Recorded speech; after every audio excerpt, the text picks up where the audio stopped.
학생 여러분 안녕하십니까? 장일입니다.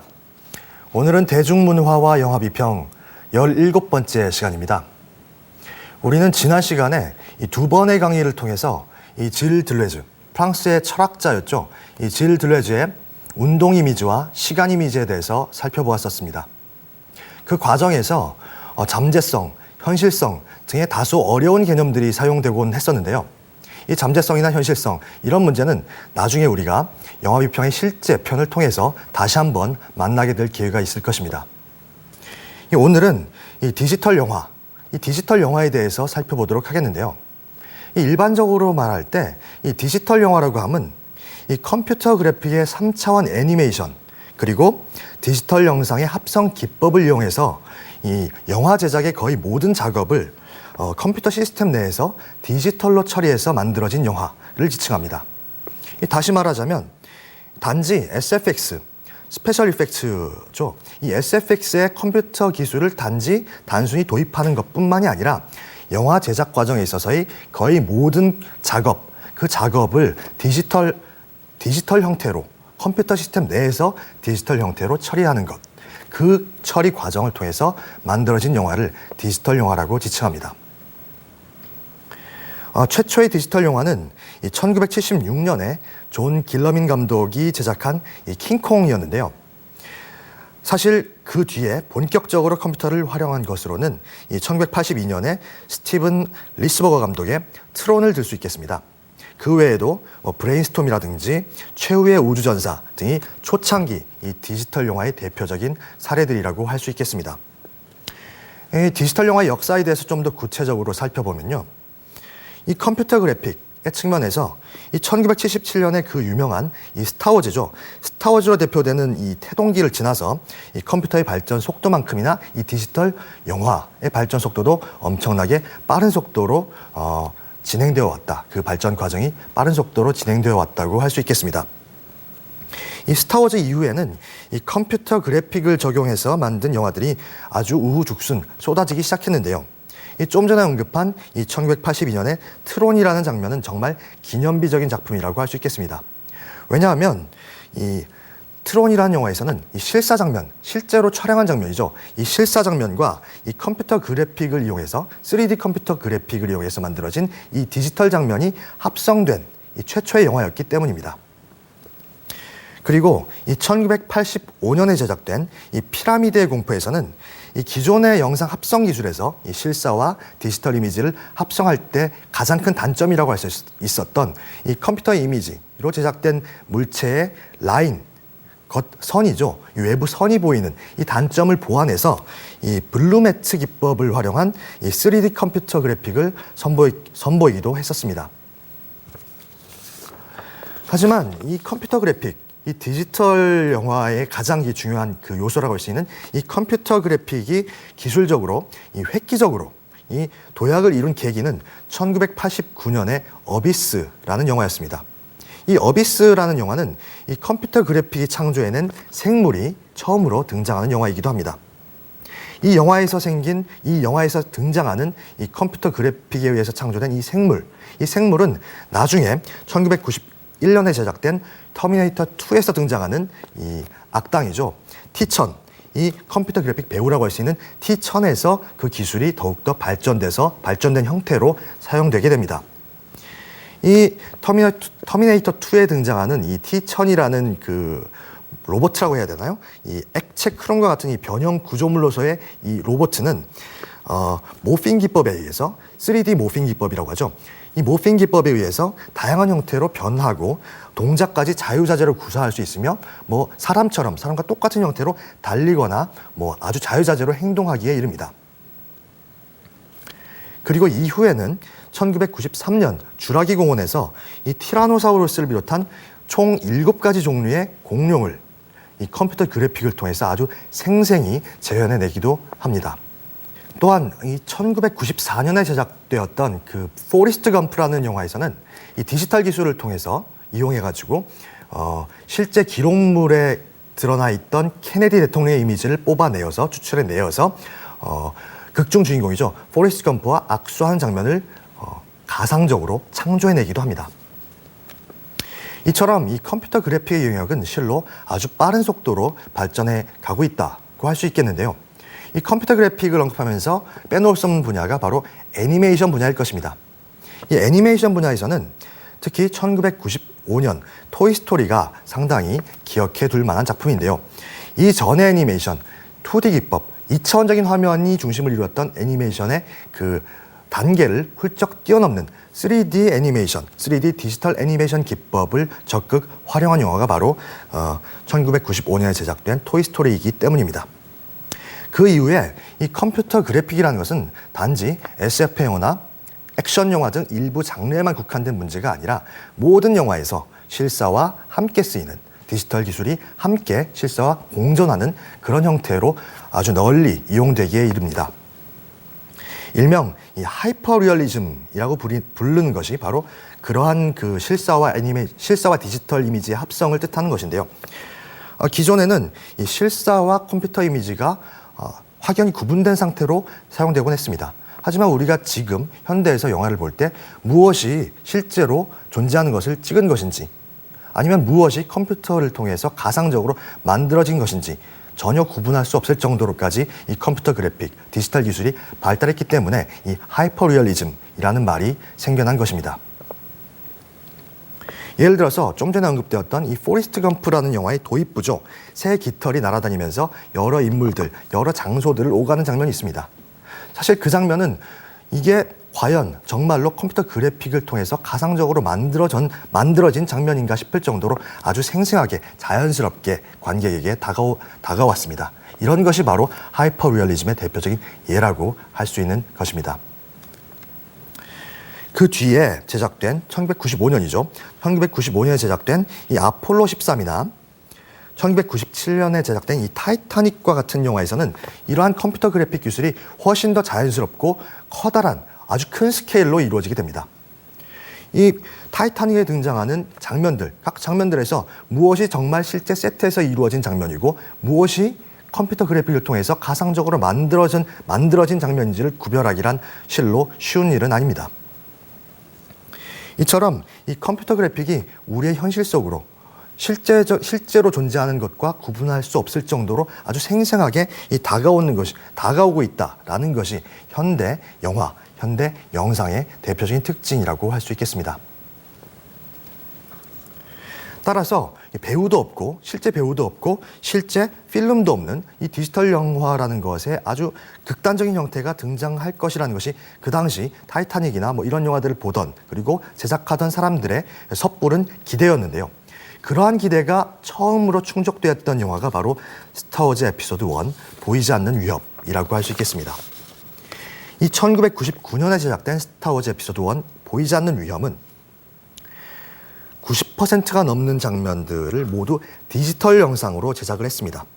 또한 이 1999년 6월에는 영화 사상 최초로 필름이 없는 형태로 디지털 영상으로 관객에게 다가가게 됩니다. 이 조지 루카스 감독은 이 영화의 일부를 이 소니에서 제작한 차세대 디지털 HD 카메라를 이용해서 찍었는데요. 그렇기 때문에 이 영화를 상영할 때 있어서도 물론 그 당시에 있어서는 아주 전 세계적으로 혹은 미국에 있어서도 이 광범위하게 사용된 기법은 아니었습니다만 뉴욕과 LA를 비롯한 4군데 극장에서 디지털 영사 시스템, 소위 말해서 DLP라고 하는 디지털 라이팅 프로세싱이라고 하는 디지털 영사 시스템을 이용해서 필름이 없는 상태에서 고전적인 의미에서의 그 영화 필름이 없는 상태에서 영화 상영을 하게 되었던 것입니다. 그 이후에 이 디지털 기술은 더욱더 한 템포 진전을 이루어서 스타워즈 에피소드 2 클론의 역습은 필름을 전혀 사용하지 않은 상태에서 100% 디지털로 촬영되었으며 또한 2002년 5월에는 이 스타워즈 에피소드 2가 미국 개봉 시 60여 개 상영관에서 이 디지털 영사 시스템 DLP로 상영되기도 했습니다. 다시 말해서 이 디지털 영화는 필름이 없는 만큼 완성된 영화가 파일 형태로 저장되고 그 첨단 반도체 기술을 활용한 이 DLP, 좀 전에 언급했던 이 디지털 영사 시스템 프로젝트를 통해서 상영될 수 있는 영화다라고도 할 수 있는 것입니다. 애석하게도 이 스타워즈 에피소드 1과 2는 국내 상영 당시에는 국내에 그러한 시스템이 갖추어지지 않았기 때문에 단지 필름 형태로만 상영이 되었습니다. 디지털 영화의 그 진면목을 즐길 수 없었죠. 하지만 스타워즈 에피소드 3편 시스의 복수에서는 드디어 국내에서도 디지털로 상영되는 그런 획기적인 사건을 맞이하게 됩니다. 물론 이 스타워즈 에피소드 3 시스의 복수가 개봉하기에 앞서 인크레더블이라든지 투마로우와 같은 영화가 국내에서 디지털로 상영된 바가 있기는 합니다. 영화 업계에 따르면 현재 국내에는 모두 8곳의 디지털 영화 상영관이 있다고 합니다. 지역별로는 서울과 부산 그리고 안산에 있다고 하는데요. 이 디지털 영화 상영을 위해서는 이 한 대에 약 3억 원이 넘는 디지털 영사 시스템 DLP 프로젝션 장비가 필요하고 또한 그러한 영화 파일들을 저장하고 상영할 수 있는 서버가 필요하기 때문에 이 모든 극장에서 이러한 시스템을 갖추기가 실로 쉽지만은 않다고 할 수 있겠습니다. 현재 디지털 상영관을 갖추고 있는 극장으로는 이 삼성동의 메가박스 코엑스 1관, 용산 CGV 5관, 영등포 롯데시네마 1관, 신촌 아틀레온 1관, CGV 강변 7관, 부산 해운대 프리머스 9관, 안산 메가넥스, 중앙점 10관 등이 있다고 합니다. 그렇다면 우리가 좀 전에 우리가 계속해서 언급했던 스타워즈 시리즈의 종결편이라고 할 수 있죠. 완결편이라고 할 수 있는 이 스타워즈 에피소드 3 시스의 복수의 장면들을 함께 만나보면서 이 디지털 영화로서의 스타워즈 시리즈의 특징에 대해서 설명을 듣도록 하겠습니다.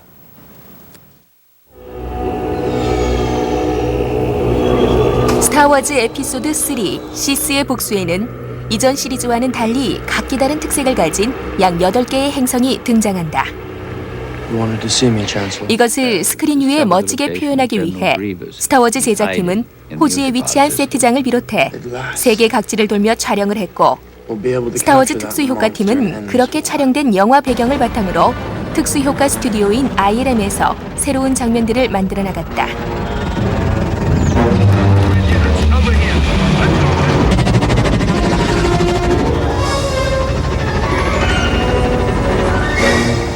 Palpatine thinks General Grievous is on Utapau.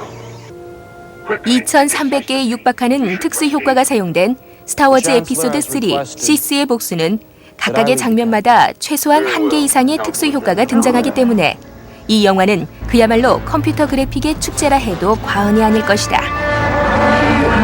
타이타닉이나 반지의 제왕 3 왕의 귀환과 같은 스케일 큰 영화들이 600개에서 1,200개 정도의 특수효과 장면을 담고 있는 것을 감안한다면 2,300개에 달하는 특수효과는 전무후무한 기록으로 남을 전망이다.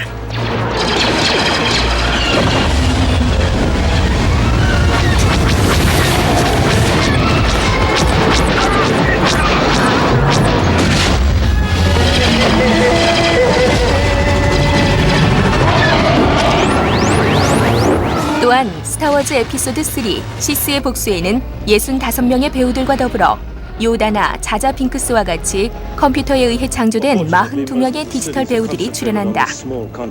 그리고 엑스트라는 겨우 200명 정도만이 동원되었지만 스타워즈 특수효과팀은 수천 명의 배우가 있는 영상을 만들어내야만 했다. 영화에서 보이는 클론 군대는 모두 100% 컴퓨터 그래픽으로 만들어진 것이다. 조지 루카스 감독은 영화의 주요 촬영이 2003년 9월에 끝났음에도 불구하고 2005년 초까지 계속해서 재촬영과 수정을 반복했다. Your move.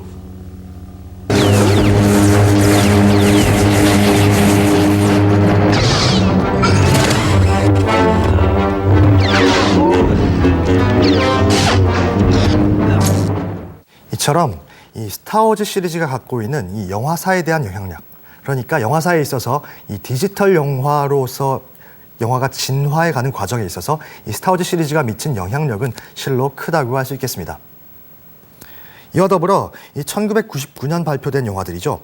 이 매트릭스와 블레어 위치도 이 디지털 영화의 중심에 서 있다고 할 수 있겠습니다. 매트릭스 같은 경우에는 그 유명한 장면이죠. 주인공 키아누 리브스가 그 슬로우 모션으로 총알을 피하는 장면들, 벽을 기어오르거나 높은 곳에서 뛰어내리는 장면들, 이러한 장면들이 이 디지털 기술을 이용해서 만들어진 장면이라고 할 수 있겠고요. 블레어 위치 같은 영화 같은 경우에는 이때까지 저희가 언급했었던 이 대상 영화들, 컴퓨터 그래픽을 통해서 볼거리들을 현란하게 보여주는 막대한 자본과 그 발달된 기술을 이용해서 좀 더 관객들에게 흥미롭게 다가갈 수 있는 장면들을 만들어내는 이런 대상 영화들과는 달리 디지털 기술을 이용해서 저예산으로 모든 사람들이 어떠한 영화든 만들어낼 수 있다라는 가능성을 보여준 영화라고 할 수 있겠죠. 이 블레어 위치는 이 휴대용 무비 카메라, 디지털 카메라죠. 이 카메라를 이용해서 값싸게 제작된 인디 영화였는데요. 이 흔들리는 화면이나 뭐 이런 그 아마추어 같은 형태로 이렇게 전달되는 그런 이미지들로 인해서 마치 이 다큐멘터리를 보는 듯한 착각에 빠지게 만들기도 합니다. 관객으로 하여금. 이러한 영화들, 어떻게 보면 저예산 영화, 아주 보면은 기존의 탄탄한 스토리나 탄탄한 볼거리를 갖고 있는 그러한 영화들과는 상반된 영화들이 제작될 수 있는 가능성, 이 가능성을 열어주는 영화, 또 역시 디지털 영화라고 할 수 있겠습니다. 우리나라 디지털 영화계에서도 일대 커다란 사건이 한 번 있었는데요. 그것은 인터넷 극장을 표방하는 시네4M이죠. 시네4M이 2000년에 제작한 30분 남짓의 디지털 영화 3편, 이 커밍아웃과 극단적 하루, 그리고 닫지마 리가 관객수 150만 명을 돌파한 사건이었습니다. 이것은 우리나라 디지털 영화도 좀 더 다양한 분야에서 다양한 영화들을 만들어낼 수 있는 가능성, 이 가능성을 보여줬다는 점에서 실로 중요한 사건이라고 할 수 있겠습니다. 그렇다면 이 디지털 영화의 역사나 디지털 영화의 현황 뭐 이런 것들에 대해서 간략하게 살펴보았는데요. 그렇다면 이 디지털 영화를 어떻게 정의 내릴 수가 있을까요? 이 디지털 영화를 정의 내릴 때 일단 크게 두 가지로 나누어서 살펴볼 수 있을 것 같습니다. 우선 첫 번째로 영화의 전 제작 과정, 그러니까 제작, 배급, 상영 등 이 모든 단계, 이 세 단계 모두에서 이 디지털 기술을 적극 활용한 영화를 디지털 영화라고 지칭한 경우가 있습니다. 좀 전에 언급했었던 시네4M이 제작했던 커밍아웃, 극단적 하루, 닫지마 리 같은 영화가 바로 이러한 첫 번째 카테고리에 속합니다. 그리고 두 번째로는 이 제작이나 배급, 상영 중에서 일부 단계에서만 디지털 기술을 활용한 영화를 디지털 영화라고 지칭하기도 합니다. 대표적인 예로는 좀 전에 언급했었던 블레어 위치라는 영화 있겠고요. 또한 2000년 부산국제영화제에 출품되었다가 극장에서 개봉된 임상수 감독의 눈물이라는 영화를 들 수 있겠습니다. 이러한 영화의 대부분은 이 디지털로 촬영을 하고 디지털로 편집을 거쳤지만 극장 개봉 시에는 디지털 상영관, 디지털 영사기를 통해서 디지털 상영관을 통해서 전달되는 것이 아니라 필름으로 바꾸어서 고전적인 전통적인 형태의 상영 형태를 띠는 그런 영화들이 대부분입니다. 따라서 첫 번째는 좁은 의미에서의 디지털 영화, 두 번째 카테고리는 넓은 의미에서의 디지털 영화라고 할 수 있겠습니다. 이처럼 이 디지털 영화에 대한 정의는 어떤 단계에 초점을 맞추느냐에 따라서 아주 다양하게 정의가 내려질 수 있겠는데요. 예를 들어 피사체가 아날로그로 존재한다는 것 말고는 영화 제작의 전체 과정이 디지털 방식에 의해서 만들어진 영화라고 정의 내릴 수도 있겠고요. 또 다른 견해로는 실사 촬영 없이 컴퓨터를 통해 이미지를 만들어내는 영화를 진정한 의미의 디지털 영화라고 한다라고 하는 견해도 있습니다. 그러나 지금 제 생각으로는 이 현 상황에서는 이 어떤 단계에서건 이 디지털 과정을 조금이라도 거친 영화, 그리고 디지털 그 과정이 전면으로 부각되는 영화, 전체 공정에서 뭐 차지하는 비중이 어떻든 간에 그 디지털 과정이 부각되는 영화가 디지털 영화가 아닌가라는 생각을 해봅니다. 예를 들어서 이 대표적인 디지털 영화제인 레스페스트 디지털 영화제라는 것이 있습니다.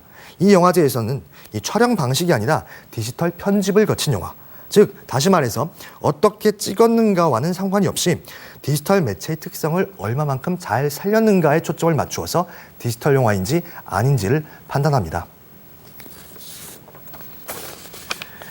따라서 조금 전에 말씀드린 것처럼 이 디지털 영화를 정의 내리는 방식이라는 것은 영화 제작에 있어서의 어느 분야, 어느 지점에 초점을 맞추냐에 따라서 상당히 달라질 수 있을 것 같습니다. 이를 좀 더 세분화해서, 이 세 가지로 세분화해서 살펴보면요. 먼저 첫 번째로 영화의 콘텐츠, 내용의 측면에서는 디지털 영화는 이 디지털로 만들어진, 그러니까 컴퓨터 그래픽을 통해서 만들어진 이미지, CGI라고 하죠. 컴퓨터 제너레이티드 이미지. CGI를 영화 내용에, 콘텐츠에 포함하고 있는 영화다라고 정의 내릴 수도 있겠고요. 또한 둘째로 이 커뮤니케이션 과정의 측면에 커뮤니케이션 과정이라는 측면에서 디지털 영화를 살펴볼 때에는 이 극장용 프린트 형태, 그러니까 고전적인 형태에서의 필름이죠. 영화 필름의 형태로 관객에게 다가가는 것이 아니라 디지털 영상기를 통해서 디지털화된 상태에서 관객과 커뮤니케이션하는 영화를 디지털 영화라고 할 수도 있겠습니다. 그리고 마지막으로 이 제작 방식의 측면에서 디지털 영화를 정의할 때는 소형, 저가의 디지털 카메라를 이용해서 그 저예산으로 촬영되고 편집된 그러한 영화, 저예산 영화, 저예산 독립 영화 등을 지칭할 수도 있겠습니다. 이러한 세 번째 카테고리에 드는 영화 중에 대표적인 예들이 조금 전에도 언급되었던 임상수 감독의 눈물이라고 할 수 있겠는데요. 최근에 이렇게 저가로 저예산으로 만들어진 디지털 영화의 대표작이 하나 있었습니다. 얼마 전 이 부산국제영화제에서 국제영화평론가협회상, 뉴커런지 특별 언급상, 넷팩상, PSB 관객상 등 4관왕을 차지했던 영화인데요. 바로 중앙대 영화과를 졸업한 이 윤종빈 감독의 용서받지 못한 자라는 영화입니다. 6mm 디지털 캠코더로 약 2시간짜리 영화로 제작된 이 용서받지 못한 자는 제작비가 고작 2천만 원 정도에 불과하다고 합니다. 그렇다면 과연 이 영화가 어떤 영화인지 화면을 통해서 잠시 만나보도록 하겠습니다. 2년여 동안 군기 반장으로서 모범적인 군 생활을 했다고 자부하는 말년병장 태정은 중학교 동창인 승영이 내무반 신참으로 들어오면서 생활이 평탄치가 않다. 애들 돌아가는 거 관리 잘해야 되는 거 아니야? 유대님 막내 들어왔다는데 말입니다. 막사 앞으로 데리고 와. 예 알겠습니다. 이병, 이승영. 나 태정이.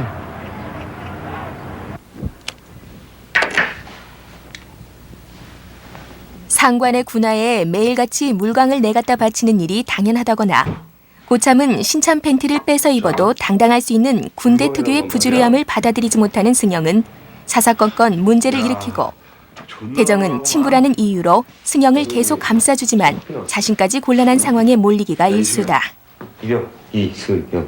솔직히 준성 병장님이 먼저 잘못하셨습니다. 아 그렇다고 고참한테 네가 개겨?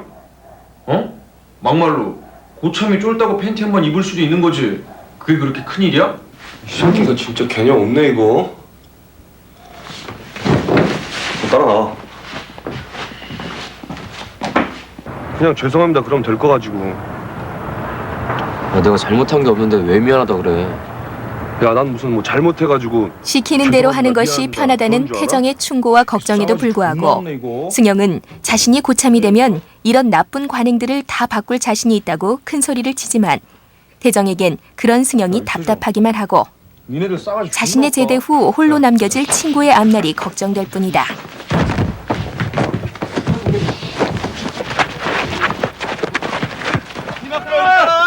야 지은아.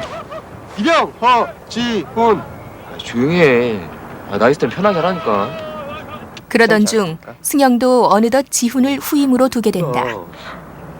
다른 고참들의 따가운 시선 속에서도 승영은 자신의 소신대로 지훈에게 잘해주지만 그럴수록 자신에 대한 부대 내 따돌림은 심해지고 인간적으로 대한 지훈도 제멋대로다. 지훈. 너 내가 전화 안 시켜주냐? 잘 못 들었습니다.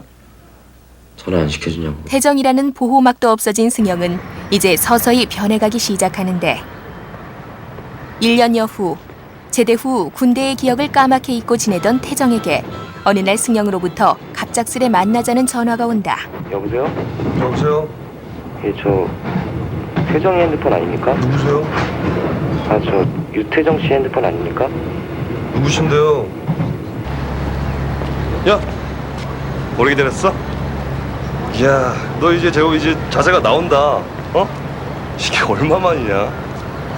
너 좀 승영을 별로 만나고 싶지 않은 태정은 여자친구를 불러내고 승영은 어딘가 불안한 모습으로 꼭 해야 할 말이 있다며 자꾸 태정을 붙잡는데 장단 말이야 그런 산에서. 근데 우리 부대는 일중대 일소대. 태정의 제대 후 승영에게는 과연 무슨 일이 있었던 것일까? 야, 미안한데 오늘은 우리 여기서 그냥 파야 될 것 같은데.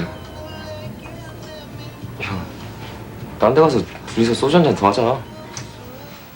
이처럼 디지털 기술이 발달함에 따라서 이 우리 관객의 입장에서는 좀 더 다양한 영화를 볼 기회를 보장받고 있다고 할 수 있겠습니다. 다음으로는 이 디지털 영화의 제작 원리에 대해서 간단하게 살펴보도록 하겠습니다. 디지털 영화 이론가의 한 사람인 레프 마노비치는 이 디지털 영화가 갖고 있는 제작 원리상의 특징들을 언급했습니다.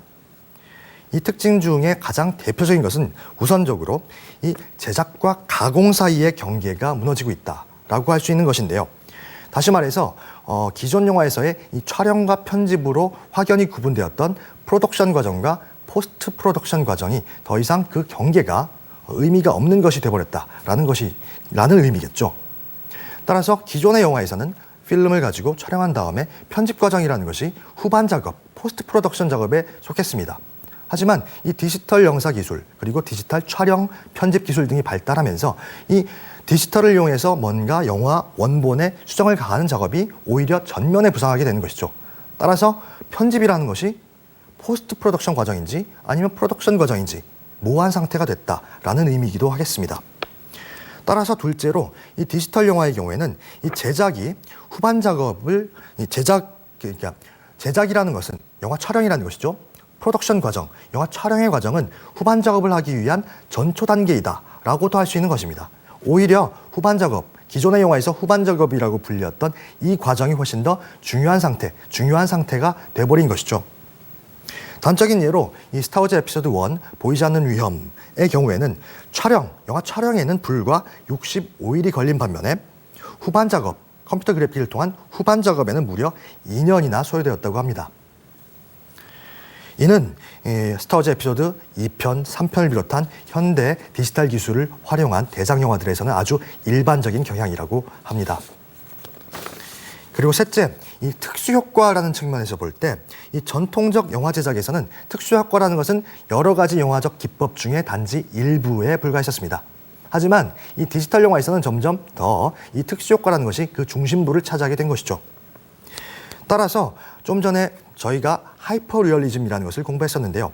실제한 이미지, 실사라는 것은 단지 여러 가지 이미지들 중에 하나일 뿐, 여러 소재 중에 하나의 소재일 뿐이다 라고 정의 내릴 수 있는 정도에까지 이른 것입니다. 따라서 이와 같은 이유에서 디지털 영화는 일종의 그림 그리기, 페인팅이죠. 그림 그리기라고도 할 수 있겠습니다. 실제하지 않는 어떤 대상을 창조해내는 것, 머릿속에서 창조해내서 실제로 컴퓨터 그래픽을 통해서 그려내는 것, 이것이 바로 디지털 영화의 특징이라고 할 수 있는 것이죠. 따라서 영화 자체, 영화라는 매체 자체의 정의를 내리는 데 있어서도 기존의 영화, 전통적인 영화가 키노 아이죠. 눈으로 보는 것, 세상에 존재하는 것을 보는 것, 카메라가 그대로 담아내는 것을 관객 역시 바라보는 것을 의미했다면 현대의 디지털 영화는 키노 브러쉬는 그림 그리기의 일종이죠. 뭔가를 만들어내는 것, 세상 밖에 존재하진 않지만, 실제하진 않지만 무언가를 창조해내는 것, 그것이 바로 현대 디지털 영화의 가장 커다란 특징이라고 할 수 있겠습니다.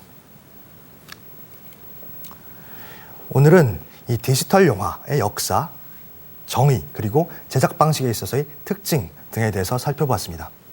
이 디지털 시대에서의 이 수용자 입장에서, 이 관객의 입장에서 가장 또 커다란 특징 중에 하나는 디지털 매체라는 것은 아주 무한한 형태로 복제가 가능하고 손쉽게 배급이 가능하다는 점일 것입니다. 그러한 장점을 어떻게 활용해 나가는가는 앞으로 이 영화 관객, 그리고 영화 관련자들, 제작자들, 감독들 모두가 같이 고려해봐야, 그리고 같이 노력해 나가야 할 문제인 것 같습니다. 다음 시간부터는 이 영화 비평의 실제 영화와 실제 영화 감독들에 대해서 좀 더 편안하게 이야기해 보는 시간을 갖도록 하겠습니다. 오늘도 공부하시느라 수고하셨고요. 다음 시간에 뵙겠습니다. 감사합니다.